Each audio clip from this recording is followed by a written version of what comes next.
Hai Sobat Pustaka, perkenalkan saya Ica. Dan kali ini saya akan mengajak Sobat Pustaka semuanya untuk mereview buku kumpulan soal Olimpiade Sains Nasional di bidang ekonomi untuk tingkat SMA sederajat. Di dalam buku ini kita akan mengetahui berbagai materi di bidang ekonomi yang diajarkan di tingkat SMA. Lalu kita juga akan melihat berbagai soal Olimpiade Sains yang telah dirilis di tingkat kabupaten, provinsi, dan nasional di tahun tertentu. Jadi, dengan buku ini, kita bisa lebih siap untuk mengikuti Olimpiade Sains Nasional yang akan diselenggarakan setiap 1 tahun sekali. Oh iya, buku ini disusun oleh tim Pustaka Cerdas pada tahun 2021 dan diterbitkan oleh Pustaka Baru Press yang telah banyak menerbitkan buku-buku berkualitas dengan harga terjangkau. Selain itu, karena pembahasannya yang lengkap dan detail yang menjadikan buku ini jadi salah satu bestseller. Tanpa perlu berlama-lama lagi, yuk kita lihat apa aja sih isi dari buku ini. Jadi, buku ini terdiri dari beberapa materi di tingkat SMA, dan di setiap materinya disajikan latihan soal yang sempat keluar di Olimpiade Sains Nasional di tahun dan tingkat tertentu. Agar lebih paham, yuk kita langsung lihat dan bahas apa aja isi dari buku ini. Di bagian pertama, kita bisa melihat ringkasan materi dan latihan soal.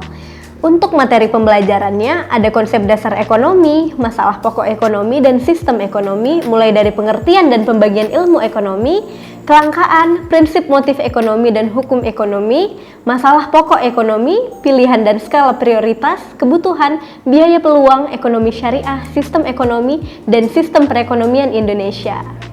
Untuk latihan soalnya terdiri dari 15 soal pilihan ganda. Di sini kita bisa berlatih dari materi yang telah dibahas di bagian pertama tadi. Sobat Pustaka, jangan takut salah ya, sebab akan ada penjelasan dan pembahasannya juga di buku ini. Lalu, di bagian berikutnya kita bisa mempelajari materi tentang kegiatan ekonomi dan pelaku ekonomi mulai dari produksi, distribusi, konsumsi, pelaku ekonomi, model diagram interaksi antar pelaku ekonomi. Di sini kita akan melihat soal latihan yang terdiri dari 9 soal pilihan ganda dan 3 soal uraian. Di bab-bab berikutnya ada materi tentang permintaan, penawaran, dan pasar dengan submateri turunannya. Lalu ada materi lembaga jasa keuangan dengan submateri turunannya. Lalu ada materi bank sentral, alat pembayaran, dan sistem pembayaran dengan submateri turunannya. Lalu ada materi badan usaha dalam perekonomian Indonesia, perkoperasian, dan manajemen dengan submateri turunannya. Lalu ada materi pendapatan nasional, pertumbuhan nasional, dan pembangunan nasional dengan submateri turunannya. Lalu ada materi ketenaga kerjaan, indeks harga, dan inflasi dengan submateri turunannya. Lalu ada materi APBN dan APBD dengan submateri turunannya. Lalu ada materi perpajakan perdagangan internasional dan kerjasama ekonomi internasional dengan submateri turunannya. Lalu ada materi akuntansi sistem informasi, siklus akuntansi perusahaan jasa dan perusahaan dagang. Sekarang kita coba mengerjakan beberapa latihan soal beserta kunci jawabannya yuk. Misalnya di materi tentang konsep dasar ekonomi, masalah pokok ekonomi, dan sistem ekonomi. Di soal nomor 8 ada pertanyaan yang sempat keluar di tingkat kabupaten pada tahun 2008. Pertanyaannya adalah, perhatikan matriks di bawah ini. Nomor 1, contoh membeli barang dengan menawar harganya terlebih dahulu. Alasannya, karena barang tersebut terlebih dahulu perlu dicermati dan dibandingkan, baik bentuk, kualitas maupun harganya berdasarkan akal sehat. 2. Membuat skala prioritas. Alasannya karena dengan membuat skala prioritas, kita dapat membeli barang sesuai kebutuhan dan dengan didasari akal sehat. 3. Mendahulukan yang penting. Alasannya karena kebutuhan yang lebih penting itu merupakan kebutuhan yang harus diutamakan. Pernyataan tersebut merupakan perwujudan dari... Menurut kalian jawabannya apa nih? Kalau aku A, yaitu tindakan ekonomi. Biar lebih yakin, yuk kita lihat apakah jawabanku benar. Ternyata jawabanku benar. Nah, pembahasannya adalah keputusan yang diambil untuk melakukan sesuatu hal yang penting dari contoh di atas merupakan tindakan seseorang untuk melakukan suatu pekerjaan. Sekarang kita lanjut ke soal di materi kegiatan ekonomi dan pelaku ekonomi yuk. Di soal nomor 6 ada pertanyaan yang sempat keluar di tingkat nasional pada tahun 2009 loh. Pertanyaannya adalah, Berikut ini yang bukan merupakan sifat dari kurva indiferensi adalah A. Tidak saling berpotongan, B. Tidak harus sejajar, C. Mempunyai tingkat utilitas yang sama pada semua titik sepanjang suatu kurva indiferensi, D. Boleh bersentuhan antar kurva indiferensi, E. Mempunyai derajat utilitas yang berbeda antara kurva indiferen. Menurut kalian jawabannya apa nih? Kalau aku sih A. Tidak saling berpotongan. Supaya lebih yakin, yuk kita lihat kunci jawabannya. Ya, ternyata jawabanku salah nih. Yang benar ternyata B. Pembahasannya adalah yang bukan merupakan sifat dari kurva indiferensi adalah pilihan B. Pilihan A, C, D, dan E merupakan sifat dari kurva indiferensi. Sekarang kita coba ke soal materi di bidang permintaan, penawaran, dan pasar yuk. Di soal nomor 5, ada pertanyaan yang sempat keluar di tingkat kabupaten pada tahun 2009. Pertanyaannya adalah, pada saat harga kedelai 6 juta rupiah per ton, jumlah permintaan kedelai untuk produksi tahu dan tempe sebanyak 1.500 ton per minggu. Setelah harga kedelai naik menjadi 8 juta per ton, jumlah permintaan kedelai masih tetap tinggi, yaitu 1.400 ton per minggu karena masyarakat Indonesia suka mengonsumsi tahu dan tempe. Berdasarkan uraian di atas, maka besarnya koefisien elastisitas permintaan adalah A. 0,2, B. 0,20, C. 0,67, D. 5,00, dan E. 0,21. Kalau menurutku jawabannya adalah A, yaitu 0,2. Biar lebih yakin, yuk kita lihat apakah jawabanku benar atau salah. Wah, ternyata jawabanku benar. Untuk pembahasannya kita lihat di sini yuk.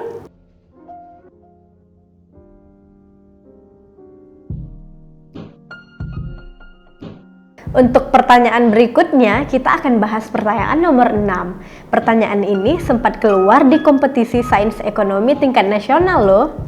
Pertanyaannya, bila dalam pasar persaingan sempurna, kurva-kurva biaya marginal dari titik minimum biaya variabel rata-rata ke atas, tiap perusahaan dijumlahkan secara horizontal akan diperoleh A. Kurva biaya marginal pasar, B. Kurva penawaran pasar suatu barang, C. Kurva permintaan pasar suatu barang, D. Kurva angle pasar, E. Kurva penawaran agregat.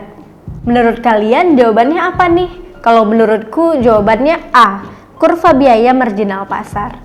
Untuk lebih yakin apakah jawabanku benar atau salah, yuk kita lihat pembahasannya.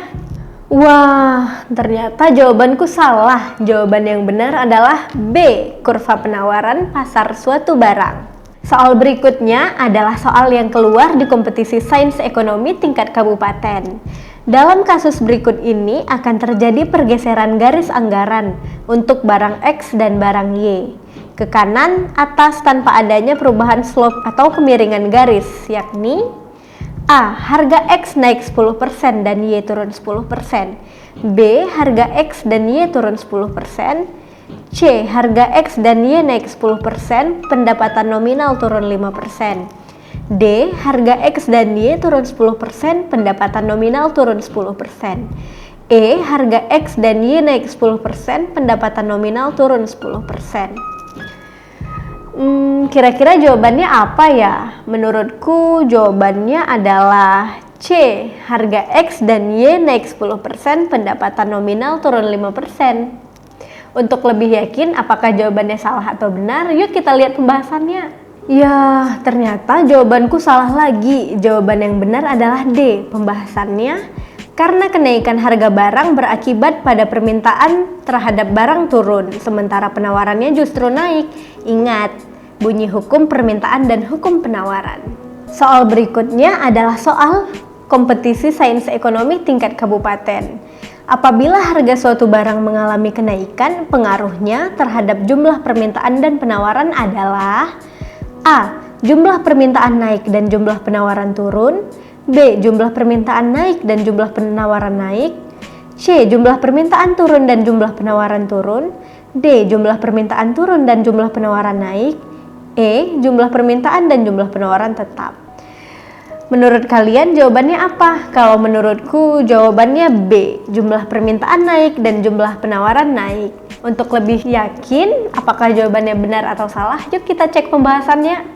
Wah, ternyata jawabanku benar. Jawabannya adalah B. Pembahasannya adalah karena garis anggaran akan bergeser sejajar ke kanan atas, gradien atau slope tidak berubah jika harga kedua macam barang turun dengan persentase yang sama. Kalau kita bahas semua materi dan soal, sepertinya akan panjang. Jadi untuk soal-soal berikutnya bisa kalian pelajari sendiri di rumah ya. Nah, itu dia pembahasan buku kumpulan soal Olimpiade Sains Nasional di bidang ekonomi untuk tingkat SMA sederajat kali ini. Kalau kamu ingin mengikuti ajang Olimpiade Sains Nasional di bidang ekonomi untuk tingkat SMA sederajat, buku ini wajib kamu punya. Oh iya, buku ini bisa kamu dapatkan di toko-toko buku terdekat, atau kamu juga bisa membelinya secara online di Tokopedia, Shopee, Bukalapak, dan Lazada. Menurut saya, buku ini mudah dipahami dengan materi yang disampaikan sangat jelas dan soal-soal yang disajikan juga berkualitas. Harganya sangat terjangkau dan cara mendapatkannya pun sangat mudah. Selain itu, ada bonus aplikasi soal dan pembahasan ujian nasional. Salah satu buku yang wajib banget jadi pegangan kalau kamu mau ikut Olimpiade Sains Nasional bidang ekonomi tingkat SMA. Sekian dari saya Ica, sampai berjumpa di video berikutnya Sobat Pustaka.